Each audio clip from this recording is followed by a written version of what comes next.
शिक्षा और संस्कृति की आवाज जानी पहचानी उत्तराखंड मुक्त विश्वविद्यालय आपके लिए लेकर आया है 91.2 एफएम पर बदलते शहर की धड़कन हेलो हल्द्वानी।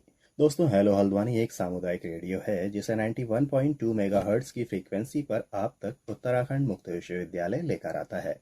इस रेडियो पर हम समुदाय और समाज के लिए कई तरह के कार्यक्रम लेकर आते हैं, तो वहीं विश्वविद्यालय से जुड़े हुए शिक्षार्थियों के लिए भी कई तरह की जानकारियां हम इस रेडियो पर लेकर आते हैं। फिलहाल हमारे स्टूडियो में मौजूद हैं प्रोफेसर प्रभा पंत।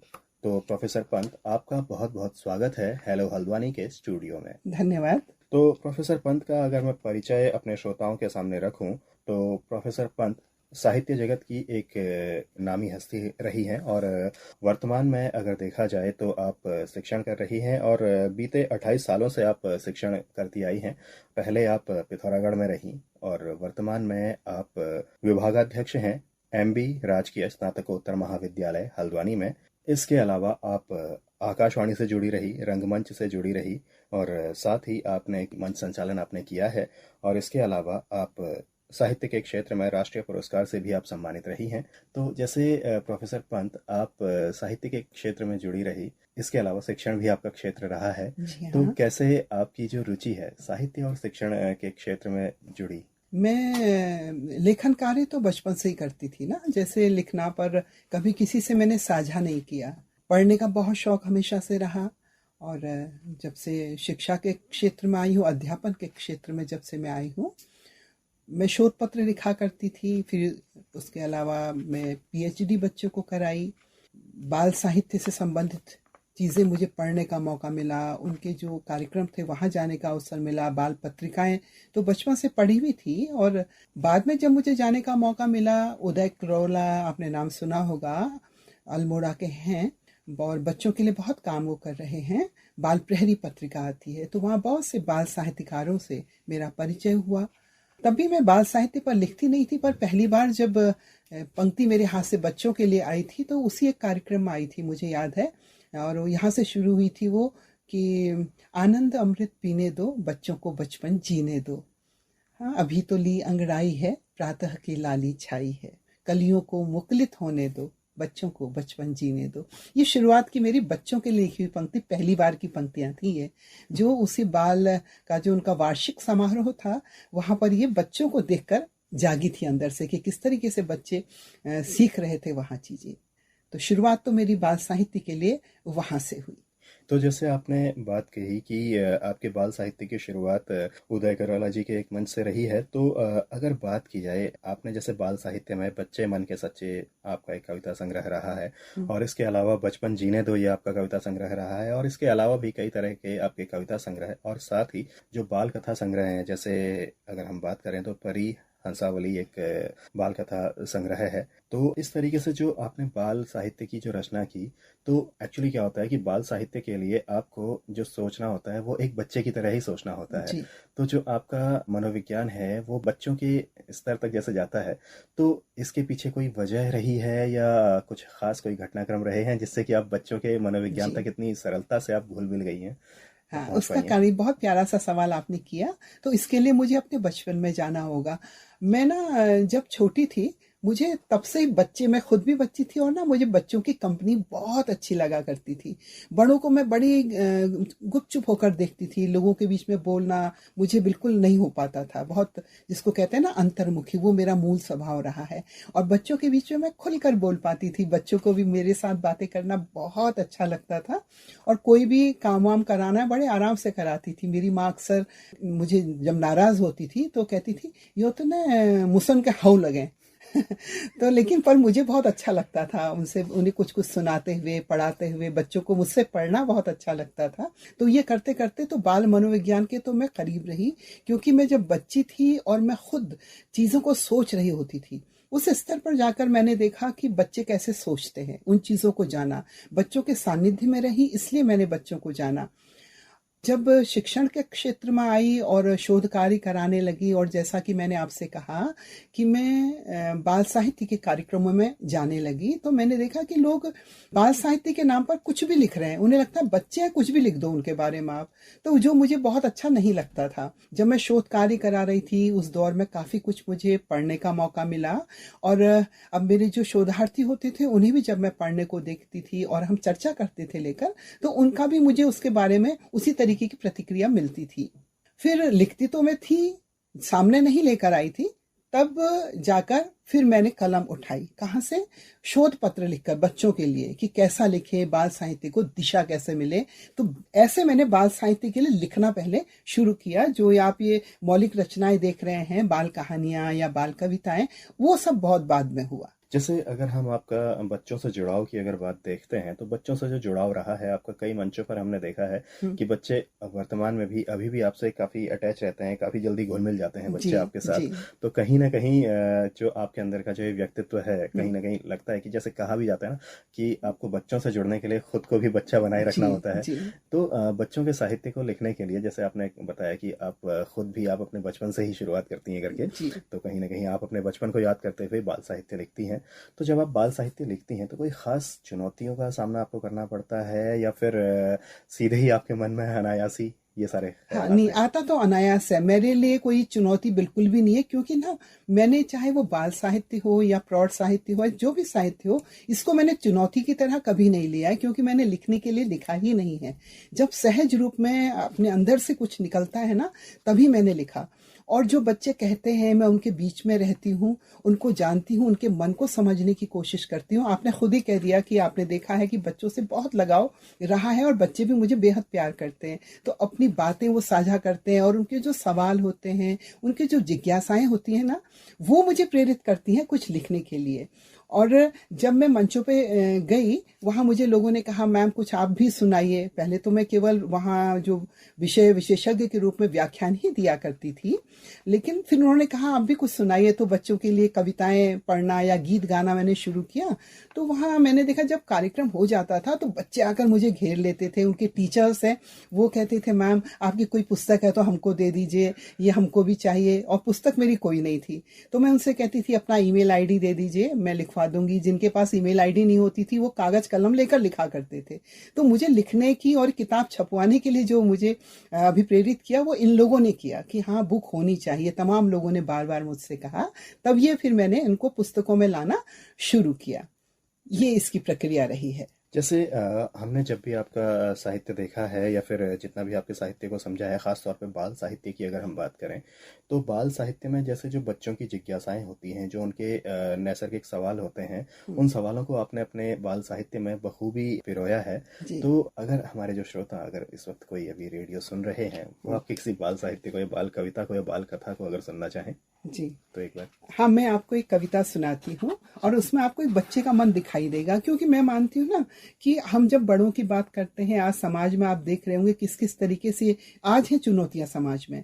तो मुझे यूं लगता है कि अगर हम बचपन को खूबसूरत बना दें और उसको परिपूर्ण कर दें, तो बच्चा जब खिला हुआ होगा, उसको अपने सवालों के सही उत्तर मिलेंगे, तो बहुत अच्छा व्यक्ति बनेगा, बड़े होके बहुत अच्छा नागरिक बनेगा।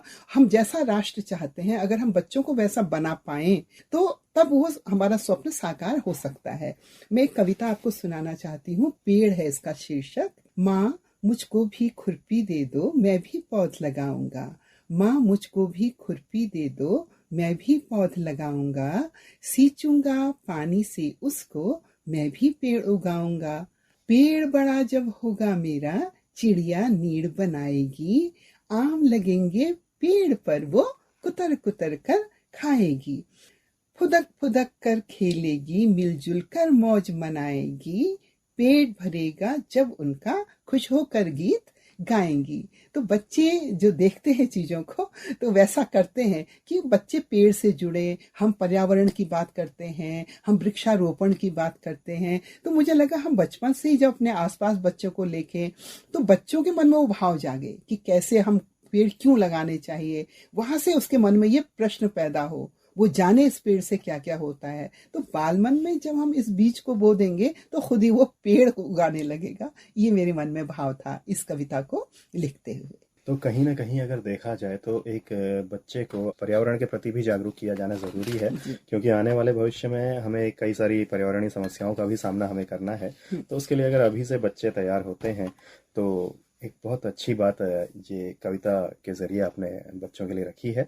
और देखा जाए तो बच्चे खुद ये सारी चीज़ें जी सोचते हाँ, हैं, बस वो बिल्कुल। एक्सप्रेस नहीं कर पाते हैं। बस आपने ये है कि उन बच्चों के मन में जो भाव आ रहे हैं, जी उन भावों को आपने शब्द दिए हैं। जी, जी। धन्यवाद। एक तो ये है, ये देखिए जैसे हम आजकल राम की बात कर रहे हैं, हर तरफ बच्चे सुनते हैं ना, जय श्री राम, जय श्री राम, ऐसी बातें सुन रहे हैं। जी। तो राम अपने आप में एक एक्चुअली बहुत ऐसा एक चरित्र है जो मुझे लगता है हर बच्चे में आना चाहिए, और बच्चे के मन में जिज्ञासा होना चाहिए, ये राम है कौन, तो हम कैसे क्या कर सकते हैं। तो ये कविता है, इसमें पढ़ो सुनो, जी। है ना। तो उसमें है, तुझ में राम मुझ में राम, साधु संतों के रक्षक राम, करो अनुसरण राम का, बन सकते हो तुम भी राम। लिखकर राम की जीवन गाथा, बने तुलसीदास महान, थे धीर वीर आज्ञाकारी, रघुकुल के गौरव राजा राम। पढ़ो सुनो रामचरितमानस, बन सकते हो तुम भी राम। दानव दल दलन वन गए, कौशल्या दुलारे मेरे राम, धरती नभ से गूंज रहा, जय राम श्री राम जय जय राम। पढ़ो सुनो रामचरितमानस, बन सकते हो तुम भी राम। जैसे ये कविता है ना, तो इस वाली कविताओं के माध्यम से मेरे मन में ये भाव जागा कि एक कोई भी बच्चा ना, जब कोई चीज बार बार सुनता है, उसके आंखों से गुजरती है, तो वो प्रश्न करता है। तो प्रश्न करता है तो उसके माँ बाप या उसके जो बुजुर्ग घर में है, दादा दादी नाना नानी या दीदी जो भी, तो वो सवाल पूछेगा राम कौन थे, तो वो राम के विषय में बताएंगे। तो हम बच्चों के मन में ऐसे प्रश्नों के, हम कुछ तो उनमें जिज्ञासाएं होती हैं, कुछ ऐसे प्रश्नों के बीज हम उनके मनोमस्तिष्क में बो दें, ताकि हमारे बच्चे ऐसे सकारात्मक सवाल पूछें, उनकी जिज्ञासाएं और बढ़ें, और वो हमारे अपने, जो हमारी अपनी संस्कृति है, उससे वो जुड़ना सीखे, महापुरुषों को जाने। ये भाव मेरे हृदय में उनके प्रति आया, ये कारण रहा इस वाली कविता को लिखने का। आपकी ये जो कविता संग्रह है, बचपन जीने दो, जी तो बचपन जीने दो जो कविता संग्रह है, इसका जो शीर्षक है, जी। इस शीर्षक के लिए क्या खास वजह थी, या फिर इस शीर्षक से जो कविता निकलती है वो कविता ही शायद इस सवाल का एक जवाब दे पाए? जी जी जी जी, बिल्कुल सही कह रहे हैं आप। जैसा कि मैंने आपको बताया ना कि ये वही वाली कविता है जो मैंने आपसे कहा था ना कि बाल प्रहरी का जो वार्षिक समारोह था, राष्ट्रीय सम्मेलन था बाल साहित्य का, तो वहां से इस कविता ने जन्म लिया था। तो ये ऐसे है, अभी तुली अंगड़ाई है, प्रातः की लाली छाई है, कलियां मुकुलित होने दो, पैसे धरती पर बोने दो, सौधी सुगंध में सोने दो, माटी में लथपथ होने दो, जीने दो जीने दो जीने दो, बच्चों को बचपन जीने दो। तो इसमें तमाम ऐसी चीजें आपको मिलेगी कि बच्चे जो कुछ करते हैं वो चीजें उन्हें किस तरह क्यों करने दी जाएं, और उससे किस तरीके से उनका स्वाभाविक रूप से, प्राकृतिक रूप से वो विकसित होंगे। ये तमाम बातें इस वाले गीत में आई हैं। आपने बाल साहित्य के साथ ही कुमाऊनी साहित्य में भी आपने काफी काम किया है, तो क्या आपने बाल साहित्य और कुमाऊनी साहित्य का कभी मिलाप करने की कोशिश की, या फिर जैसे कुमाऊनी में कोई बाल साहित्य आपका रहा है? कुमाऊनी जो लोक कथाएं हैं, इसके बारे में आप जानते ही हैं कि मैंने ना लोक कथाओं को गांव-गांव में जाकर रिकॉर्ड किया। पहले जब मैं शोध कार्य कर रही थी, उसमें रिसर्च के दौरान मैंने सर्च वर्क भी किया, तो बहुत से गांव में गई, हमारे कुमाऊं के जितने गांव हैं दूर दराज तक के। तो वो बुजुर्ग आज हमारे बीच है भी नहीं, तो मेरे मन में ये भाव आया कि हमारे बुजुर्ग जो काल कवलित हो रहे, इस दुनिया से चले जाएंगे, तो उनके साथ ही जैसे तमाम चीजें चली जाती हैं, तो ये लोक साहित्य भी चला जाएगा। क्योंकि मेरा कार्य लोक कथाओं पर था, लोक गाथाओं पर। हमारे प्रयागदत्त जोशी जी की काफी लोक कथाएं उन्होंने संकलन किया था, और लोक कथाएं लेकिन मुझे नहीं मिल रही थी, गाथाओं पर उनका काम है काफी। तो मैंने सोचा कि क्यों ना इस बहाने से मैं और अपनी जो लोक कथाएं हैं उनको मैं इकट्ठा करूं, और वो रिकॉर्डिंग मैंने शुरू की। तो वहां से बहुत 100 से भी अधिक लोक कथाओं का मैंने संकलन किया, जो कुमाऊनी लोक कथ नाम से जो पुस्तक है उसमें, जिसमें एक तरफ कुमाऊनी में लिखा है, उसके सामने ही हिंदी में भी लिखा हुआ है, ताकि हिंदी के पाठक भी जाने, और हमारे जो बच्चे कुमाऊनी सीखना चाहते हैं वो कुमाऊनी को सीख पाएंगे बड़े सरल रूप में, है ना। और हिंदी वाले भी जो यहाँ रहते हैं, बाहर के आए हुए लोग हमारी भाषा को जाने, वो हमारी पहचान है, भाषा हमारी पहचान है, ये भाव उसके पीछे रहा। तो अब आपका सवाल ये है कि क्या उसको मैंने बच्चों के लिए कैसे प्रयोग किया। पहली बात तो ये कि जो लोक कथाएं हैं, कथाएं सुनने में बच्चों का ही सबसे ज्यादा एक मन लगता है, आनंद आता है। बेशक हमारे पास आज टीवी है, रेडियो है, उनके पास मोबाइल है, लेकिन फिर भी जो बच्चे बहुत छोटे होते हैं ना, तो अपने माता पिता या दादा दादी के साथ समय बिताना उन्हें बहुत अच्छा लगता है। तो वो कथाएं सुनना, सोते समय कहानी उनको सुनाना, तो वहाँ उसका बहुत ही उपयोग हुआ है। आपको अनिल जी ये जानकर बहुत अच्छा लगेगा कि अभी तक मेरी जो कुमाऊनी लोक कथा है ना, उसके 5 संस्करण आ चुके हैं। 2000 में वो प्रकाशित हुई थी पहली बार, और तब से अब तक वो 5 बार आ चुकी है। इतना उसकी लोकप्रियता इतनी है। उसके बाद फिर पुरखनेक सुनाई कात करके भी वो एक किताब अभी अल्मोड़ा बुक डिपो से आई है। तो वहाँ उसमें भी बिल्कुल यही चीज है कि मैं दोनों भाषाओं की सेवा कर रही हूँ। हिंदी भाषा मेरी अपनी राष्ट्रभाषा है और मेरी दूध बोली है कुमाऊनी। तो मैं दोनों के लिए कैसे काम करूँ, अपने बच्चों को कैसे अपनी भाषा से मैं जोड़ूं। और ये एनईपी की बात करते हैं हम, नई शिक्षा नीति की, तो उसमें भी हम देख रहे हैं कि इसको बहुत बढ़ावा दिया जा रहा है। तो मैंने काम किया है। प्रकाशन विभाग से जो मेरी पुस्तक परिहंसावली आई है, वो यही लोक कथाएं हैं। ऐसे ही संस्कृति विभाग मध्य प्रदेश से आई है उत्तराखंडी लोक कथाएं, तो एक संकलन वो भी हिंदी में है। लेकिन ये मैंने कुमाऊनी और हिंदी को साथ साथ लाई हूँ। उसके अलावा इसका अंग्रेजी में भी अनुवाद हुआ है, राजस्थानी में, नेपाली में, बहुत से लोगों ने इसका अनुवाद भी किया है। ये आपने एक बहुत बेहतरीन बात हमारे श्रोताओं के सामने रखी, क्योंकि ख़ास तौर पर जैसे जो लोक कथाएं हैं, उनमें बचपन से ही, अगर हम अपने बचपन से भी देखते हैं, तो हमारा खुद का भी एक रुझान हमेशा से रहा था। तो जो आपने कुमाऊं की जो लोक कथाएं आपने साहित्य के बतौर दी हैं, उसमें बच्चों की जो रुचि है उसमें अक्सर हमें देखने को मिलती है। तो मैम, जैसे आप अभी वर्तमान में बाल साहित्य में और कुमाऊनी साहित्य में लगातार आप काम करती जा रही हैं, तो अभी आपकी आगे के लिए क्या खास योजनाएं हैं बच्चों के लिए और कुमाऊनी साहित्य के लिए? मैं इस वक्त तो सबसे ज्यादा जो मैं अपने मन में एक भाव पैदा है मेरे, प्रभु करे मैं वो सब कर पाऊं।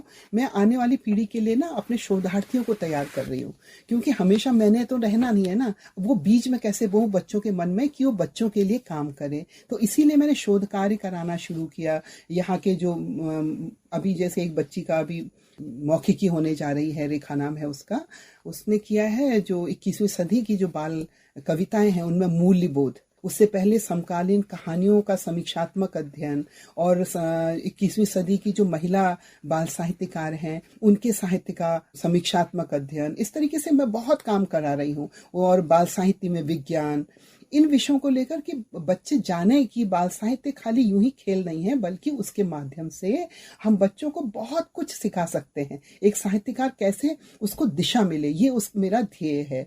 लोक साहित्य और बाल साहित्य, जो लोक है, लोक में भी हमारी जड़ें हैं और बचपन में हमारा भविष्य छिपा हुआ है। तो ये दोनों चीजों को मैं इसी क्षेत्र में काम खास तौर से करना चाहती हूँ, कि ताकि मैं अपने समाज के लिए, अपनी इस जन्मभूमि के लिए कुछ कार्य कर पाऊं। ये मेरा मुख्य उद्देश्य है। और देखिए प्रभु क्या क्या कराता है, पर मैं प्रयास कर रही हूँ लगातार कुछ कुछ काम करने का। बच्चों के मन में भाव भर रही हूँ कि वो अपने बुजुर्गों से जुड़े, जाकर हमारी संस्कृति को जाने, उस पर काम करें, लोगों से बातचीत करें। ये मेरा इस समय प्रयास चल रहा है। तो प्रोफेसर प्रभा पंत, जैसे हमने आपसे बात की बाल साहित्य की और साथ ही बात की हमने कुमाऊनी साहित्य की, इसके अलावा जो आपका साहित्य रहा है, साहित्य की अन्य विधाओं में भी आपने लगातार अपनी कलम चलाई है, और वो जो आपने और जो काम किए हैं, एक बार कुछ परिचय हमारे श्रोताओं के सामने। जी, हम उस पर जरूर विस्तार से फिर कभी बात करेंगे। फिलहाल इतना बताना चाहती हूँ कि कविताएं भी मैंने लिखी हैं। मेरे 2 कविता संग्रह हैं, एक तो तेरा तुझको अर्पण और दूसरा है मैं। और बच्चों की तो आपने बताई दी, बचपन जीने दो, और बच्चे मन के सच्चे, तुम्हें सुनाओ एक कहानी, और माँ सुनाओ कहानी। तो इस तरीके से ये तो बच्चों की हैं, परिहंसावली। और बाकी मेरी प्रतिनिधि कहानियाँ, कहानी संग्रह फांस, ऐसी, और हम और हमारा कुमाऊं, इसमें इसके माध्यम से ये बच्चों की प्रतियोगिता की दृष्टि से भी बहुत महत्वपूर्ण पुस्तक है। और इसके माध्यम से बच्चे हमारे लोक जीवन को, हमारी लोक संस्कृति को वो लोग जान पाएंगे। ये इस तरीके की किताबें मैंने खास तौर से काम किया है। जी जी, जैसे हम कई बार देखते हैं प्रोफेसर पंत की, जैसे जो आजकल की जो पीढ़ी है, इसमें ख़ास तौर पर पढ़ने के प्रति जो रुचि है, जैसे अगर हम देखते हैं कि कुछ हद तक थोड़ा कम कई बार लगती है, जी। महसूस होती है। तो वर्तमान में जो पीढ़ी आ रही है, जो आने वाली पीढ़ी है, उसके अंदर इस रुचि को पैदा किया जा सकता है या फिर कैसे उनको किताबों से जोड़ा जा सकता है? तो उसका तो बहुत अच्छा तरीका यह है कि ना, एक तो किताबों से बच्चे जुड़ेंगे, क्योंकि जो सुख उनको किताब पढ़ते हुए मिलता है ना, तो वो आपको मोबाइल से बेशक वो लोग पढ़ रहे हैं, टैब पर वो लोग पढ़ रहे हैं आजकल, वो बहुत अच्छा तरीका है, चलते फिरते पढ़ सकते हैं, लेकिन पुस्तक का स्पर्श करके जो अनुभूति होती है, तो इसका मैंने इसीलिए आपसे कहा कि मैं बचपन से इसीलिए जुड़ गई। अगर हम बचपन से वो बच्चों में अभिरुचि पैदा कर दें, माता पिता स्वयं अगर बैठकर उनके साथ पढ़ रहे हैं और किताब में से उन्हें कहानी कविता पढ़कर सुना रहे हैं ना, छोटे बच्चे को सुनना अच्छा लगता है, और बड़े उनके साथ इससे हम अपना क्वालिटी टाइम भी स्पेंड कर सकते हैं। तो बच्चों को उनकी जरूरत है, माँ बाप उस जरूरत को समझें, और बचपन से उनके अंदर ही जुड़ाव आ गया तो उससे बच्चे अपनी पाठ्य पुस्तक भी पढ़ेंगे और अन्य जो राइटर्स हैं उनकी पुस्तकों को भी वो पढ़ेंगे। इसकी शुरुआत बचपन से ही हमें करनी होगी। तो इसके लिए सिर्फ बच्चे जिम्मेदार नहीं हैं, हम भी इसके लिए जिम्मेदार हैं। और मुझे ये कहते हुए भी प्रसन्नता हो रही है कि मेरे तमाम जो शोधार्थी हैं और मेरे कुछ ऐसे विद्यार्थी हैं जो अध्ययन के बहुत शौकीन हैं, उनको मैं प्रेरित करती हूँ कि जो मेरी पुस्तकें हैं वो विद्यालयों में जाएं, उन विद्यालयों में जाएं जिनके माँ बाप किताबें खरीद नहीं सकते, तो वो लालायित रहते हैं पुस्तकें लेने के लिए, उनके बीच जाके प्रतियोगिताएं कराएं, उनसे सुने। तो ये सब एक तरीके पीछे पीछे मैं इस तरीके का भी कार्य कर रही हूँ। ये मुझे अच्छा लगता है, मुझे लगता है बहुत अच्छा तरीका है बच्चों को किताबों से जोड़ने का, कि हमें उपलब्ध कराएं उन्हें हम वो किताबें जिन बच्चों को पुस्तकें मिल नहीं पाती हैं, जो खरीद नहीं पाते हैं। जी। तो प्रोफेसर पंत, आपका ये जो एक उद्देश्य है कि ख़ास तौर पे उन बच्चों तक भी किताबें उपलब्ध हो पाएं जिन बच्चों को किताबें किसी मजबूरी के चलते जो किताबें ख़रीद नहीं पाते हैं, तो बहुत बेहतरीन बात ये आपकी थी, ये बहुत बेहतरीन आपका ये उद्देश्य है। और इसके अलावा जो आज के दिन में हमने काफ़ी सारी बातें आपके साहित्य को लेकर के की, हालांकि साहित्य पर बातें करने के लिए तो बहुत लंबा वक्त हमें चाहिए, तो कहीं ना कहीं समयावधि को भी हमें ध्यान रखना होगा, लेकिन फ़िलहाल अभी आज की इस बातचीत में हमने ये बात की, लेकिन इसके अलावा आगे भी हम आपसे बातचीत करेंगे और उम्मीद करेंगे कि आप हमें समय देंगे और हमारे श्रोताओं के लिए भी आप समय देंगी। और इस बातचीत के अलावा अगर कुछ और ख़ास बात अभी आज की इस बातचीत में अगर आप हमारे श्रोताओं से करना चाहें या फिर कोई ख़ास संदेश आप हमारे श्रोताओं के लिए रखना चाहें, तो आपका एक बार फिर से स्वागत है। मैं बस यही कहना चाहती हूँ माता पिता से खास तौर से कि ना, आप अपने बच्चों को समय दें।